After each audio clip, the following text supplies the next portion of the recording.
नमस्कार मित्रों, स्वागत है आप सबका हमारे यूट्यूब चैनल में। तो मित्रों, आज हम बात करने वाले हैं कि शर्मा जी की कैबिनेट एक बैठक हुई है। कैबिनेट बैठक हुई है, आज ही हुई है। आज है 18 जनवरी 2024, जिसमें इन्होंने बहुत बड़े-बड़े ऐलान और फैसले किए हैं और उन पर चर्चा हुई है, जो किसानों के लिए भी राहत भरी खबर है और साथ ही फ्री बिजली को लेकर भी फैसला दिया है इन्होंने।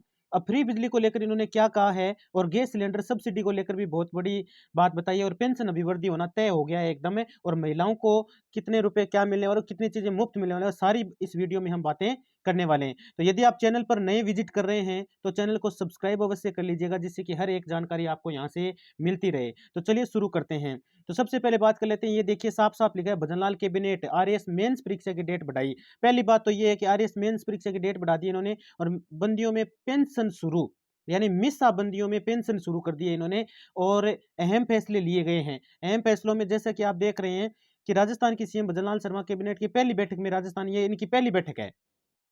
ये कौन सी बैठक है? पहली बैठक है, जिसमें इस बैठक के अंदर इन्होंने बहुत बड़े-बड़े निर्णय लिए हैं और जिसमें मिसाबंदियों की पेंशन शुरू करने, विभागों की 100 दिन की कार्य योजना की भी मंजूरी दे दी है इन्होंने।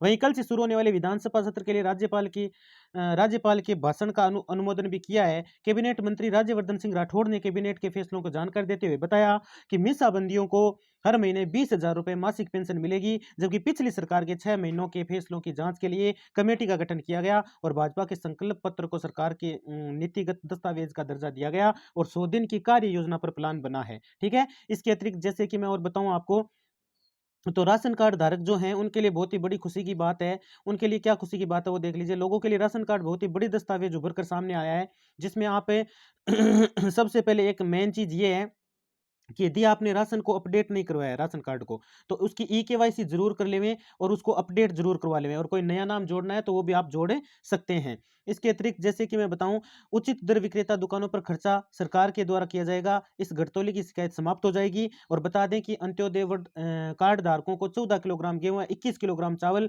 कुल 35 किलो खाद्यान्न प्रति कार्ड धारक, पात्र गृहस्थी कार्ड धारकों को प्रति यूनिट 2 किलोग्राम गेहूं और 3 किलोग्राम चावल, कुल 5 किलोग्राम खाद्यान्न निःशुल्क वितरित किया जाएगा। साफ-साफ इन्होंने बताया निःशुल्क वितरित किया जाएगा, जिसमें नगरीय क्षेत्र में ये इतने राशन कार्ड धारक हैं, देख रहे हो आप 92,935, ऐसे ही इसमें लाभार्थी हैं टोटल इतने। ठीक है? ये ग्रामीण क्षेत्र के ये नीचे लिखे गए हैं भई, ठीक है ना? कितने लिखे गए हैं देख लीजिए आप। ये आपके 19 लाख है, 5,808 लाभार्थी ऐसे हैं। ठीक है, इसके अतिरिक्त जैसे बात करें तो राजस्थान में फ्री फूड पैकेट योजना की लिस्ट भी जारी कर दी गई है, जिसमें प्रोडक्ट्स बढ़ाए गए हैं। इस योजना में 1 किलो दाल, चीनी, नमक, खाद्य तेल, 1 लीटर ये तेल, यहाँ तक तो ठीक था। अब मसाले भी मिलने वाले हैं और मसालों के साथ भी कई प्रोडक्ट फ्री कर दिए गए हैं, जैसा कि आप यहाँ पर चित्र में भी आप देख सकते हैं। यहाँ पर बनाया हुआ है, ये सारी चीजें आपको फ्री में 1-1 केजी मिलने वाली है। इसके अतिरिक्त बात कर लेते हैं बिजली को लेकर के। तो बिजली को लेकर के बात करें तो उन्होंने बड़ा फैसला सुनाया कि राजस्थान में फ्री बिजली सब्सिडी पर 24,000 करोड़ रुपए खर्च कर राज्य सरकार बंद नहीं करेगी योजना। तो इस योजना को राज्य सरकार बंद नहीं करने वाली है, सुचारू रूप से चालू रहेगी। पहले जो मुख्यमंत्री गहलोत थे, उन्होंने कृषि कनेक्शनों पर 2,000 यूनिट तक फ्री मुफ्त बिजली का ऐलान किया था, लेकिन पूरी 2,000 यूनिट नहीं मिल पाई थी। अभी 2,000 यूनिट फ्री मिलेगी और मुख्यमंत्री निःशुल्क घरेलू बिजली योजना है, उसको 100 से बढ़ा दिया गया, 100 से प्लस कर दिया गया। 100 यूनिट फ्री नहीं मिलेगी, इससे अधिक मिलेगी। और यदि कोई 300 यूनिट यूज करता है, 300 यूनिट यूज करता है, 300 यूनिट प्लस 300 यूनिट यदि यूज कर लेता है कोई बिजली, इतनी होगी, इससे ज़्यादा तो होगी नहीं, तो उस पे कोई सरचार्ज नहीं लगेगा। क्या नहीं लगेगा? कोई सरचार्ज नहीं लगेगा, अलग से कोई चार्ज नहीं लगने वाला है उसमें। ठीक है? और बिल है वो भाई 100 यूनिट वैसे भी फ्री है, तो बिल तो वैसे भी यार शून्य के बराबर आना है, इससे ज़्यादा कोई लगभग मेरे ख्याल से यूज करता नहीं होगा। और इसमें इंडिया टाइम्स की रिपोर्ट के अनुसार गहलोत सरकार ने 100 यूनिट बिजली फ्री बिल को 200 यूनिट बढ़ाने की घोषणा की, जिसकी विभागीय प्रक्रिया संचालित थी, लेकिन चुनावी सत्ता के बदलने की वजह से प्रक्रिया एक बार बीच में रोक दी गई थी। उस प्रक्रिया को पुनः शुरू किया जाना है, आज कैबिनेट बैठक में भी बताया गया। 100 यूनिट आम नागरिक की मुफ्त है, जिसमें यदि किसानों के अतिरिक्त बिल आता है तो 90 पैसे प्रति यूनिट के हिसाब से भुगतान करना होगा। साफ साफ यहाँ पर लिखा, आप आर्टिकल को भी पढ़ सकते हैं और ये देख सकते हो आप कि भाई 100 से 150 यूनिट तक की बिजली खपत होने पर 3 रुपये प्रति यूनिट के हिसाब से अनुदान की दर से बिल आएगा। कोई खास ज़्यादा है नहीं, इसमें छूट मिलने वाली है आपको। ठीक है, 150 से 300 यूनिट तक की बिजली फ्री खपत होने पर 2 रुपये प्रति यूनिट आपका अनुदान मिलने वाला है इसमें, जैसा कि दिखाया गया है। ठीक है, अब किसान कर्ज माफी को लेकर भी बड़ा फैसला किया है इन्होंने। किसान कर्ज माफी में इन्होंने ये बताया कि किसान ऋण राहत आयोग के गठन के बाद बैंक या कोई भी वित्तीय संस्थान, चाहे वो कोई भी हो, वित्तीय संस्थान हो चाहे वो बैंक हो, किसी भी कारण से फसल बर्बाद होने की स्थिति में ऋण वसूली के लिए दबाव नहीं बना सकेंगे। किसान फसल खराब होने की स्थिति में कर्ज माफी की मांग को लेकर इस आयोग का आवेदन कर सकेंगे। ठीक है, इसके अतिरिक्त और बताऊं जैसे मैं कि इसमें देखिए 49.93 लाख ऐसे, मैं उसकी बात कर रहा हूँ प्रधानमंत्री किसान सम्मान निधि योजना की, जिसमें ई केवाईसी बाकी है अभी भी लोगों की। जिन्होंने नहीं कराई है वो जल्दी से करवा लें, क्योंकि 49.93 लाख किसानों की केवाईसी हुई है और 11.88 लाख किसानों की केवाईसी बाकी है और 5.3 लाख का ये सीडिंग होना बाकी पड़ा है, वो जो अभी आधार सीडिंग भी बाकी पड़ा है। ठीक है, तो वो जल्द से जल्द करवा लें और किसान आय जो है वो भी दुगुनी करेंगे, क्योंकि बैठक में बयान आया तो उसमें किरोड़ी लाल जी मीणा ने ऐसा बताया कि जो किसानों की आय है वो भी दुगुनी कर दी जाएगी। ठीक है ना। तो आय के लिए इन्होंने कहा, कृषि एवं ग्रामीण विकास विभाग नवनियुक्त मंत्री किरोड़ीलाल जी मीणा का नया बयान सामने आया कि उन्होंने बताया कि बयान के माध्यम से किसानों की आय दोगुनी करने का आश्वासन दिया। मीणा जी के बयान के अनुसार किसान की आय दोगुनी राजस्थान में संचालित योजनाओं की वजह से होगी, और जिससे कि ये योजनाएं धरातल पर यूं की यूं चलती रहे। ठीक है ना, इन्होंने साफ साफ कहा है अच्छे प्रकार से संचालित किया जा सके। किसानों की आय स्वतः ही दोगुनी हो जाएगी। इसके अलावा किसानों की आय दोगुनी करने के संबंध में कुछ नई योजनाओं, देखो यहाँ पे लिखा है कुछ नई योजनाओं को राजस्थान में लाने वाले हैं। ये जो केंद्र की योजना है जिसमें राजस्थान राज्य किसान का हिस्सा भी ले सकते हैं।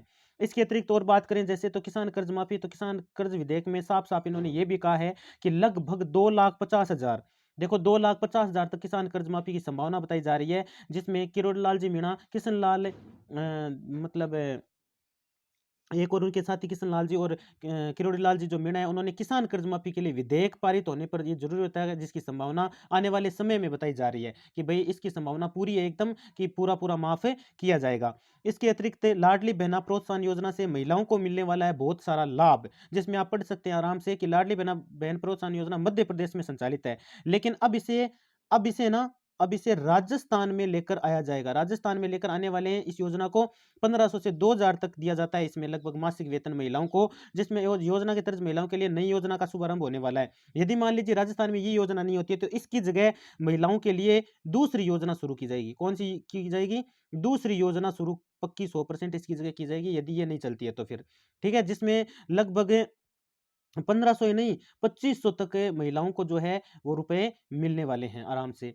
ठीक है, तो यहाँ से महिलाओं को लाभ मिलेगा। और गैस सब्सिडी को लेकर बहुत बड़ा बयान सामने आया आज की बैठक में भी, ऐसा कहा उन्होंने। सरकार का बड़ा ऐलान ये है कि लगभग जो जितने भी मतलब गैस सब्सिडी वाले जितने भी मतलब व्यक्ति हैं जिन्होंने गैस ले रखा है, उज्ज्वला से कनेक्शन ले रखा है या किसी और से कनेक्शन ले रखा है, तो उनको 200 प्लस रुपए 200 प्लस रुपए उनको मिलने वाली है सब्सिडी। ठीक है, जो सीधा बैंक खाते में आएगी। और उज्ज्वला वाले जो थे वो बीपीएल वाले, उनको तो 450 रुपए में सिलेंडर का तो वो कर ही दिया गया था। इसके अतिरिक्त उनको सब्सिडी भी मिलने वाली है 200 से 300 के बीच में। ठीक है, तो ये सब्सिडी मिलने वाली है। इसके अतिरिक्त योजना में पंजीकरण कराने के लिए जो अभी तक जिसने ई केवाईसी नहीं करवाई हो, ई केवाईसी कर सकता है। ठीक है, ऑफिशियल वेबसाइट और है इसकी, उससे भी कर सकता है। राजस्थान का वो निवास प्रमाण पत्र, Jan Aadhaar card, mobile number, connection, gas book होनी चाहिए और बैंक डायरी होनी चाहिए। ये दस्तावेज हैं जिनकी सहायता से वो आराम से कर सकता है और ई केवाईसी कर लें। यदि नया कनेक्शन लेना चाहता है तो यही वो डॉक्यूमेंट है जो चाहिए होते हैं। ठीक है, नया कनेक्शन भी ले सकता है और ई केवाईसी अपने आप अपने कर सकता है। इसके अतिरिक्त पेंशन अभिवर्ती अपडेट, तो पेंशन की बात करें तो अविनाश जी गहलोत है, ये बैठे हैं सामने देख रहे हो, इन्होंने साफ साफ कहा है। अविनाश गहलोत जी का नया बयान सामने आया कि अविनाश जी के बयान के अनुसार सामाजिक न्याय एवं अधिकारिता विभाग जितने भी सामाजिक योजनाएं हैं उनमें संचालन धरातलीय रूप से किया जाएगा, ताकि योजनाएं प्रदेश की आम जनता तक पहुंच सके। और इसमें देखो साफ साफ इन्होंने कहा है कि पेंशन विकलांग लोगों के लिए, विधवाओं के लिए, वृद्ध लोगों के लिए दी जाती है और उस पेंशन में जल्द से जल्द अभिवृद्धि की जाएगी। वृद्धा पेंशन, विकलांग पेंशन, विधवा पेंशन, इसके अलावा अन्य पेंशन धारकों को पेंशन में इजाफा देखने को मिलेगा, यानी कि 1500 रुपए तक पेंशन मिलने वाली है। और कई ऐसे भी हैं जो बहुत मतलब ज्यादा उम्र वाले हैं, उनको तो 2500 तक का मतलब ऐलान किया गया है कि उनकी जो है वो पेंशन बढ़ने वाली है और मिलने वाला है। साथ ही अविनाश जी ने एक और छात्र छात्राओं के लिए जो कॉलेज कर चुके हैं उनके लिए स्कॉलरशिप स्कॉलरशिप की घोषणा की है भाई। साथ में उन्होंने स्कॉलरशिप का और बोला कि उनको स्कॉलरशिप दी जाएगी जिससे कि वो आराम से अपनी पढ़ाई पूरी कर सके। मित्रों, धन्यवाद।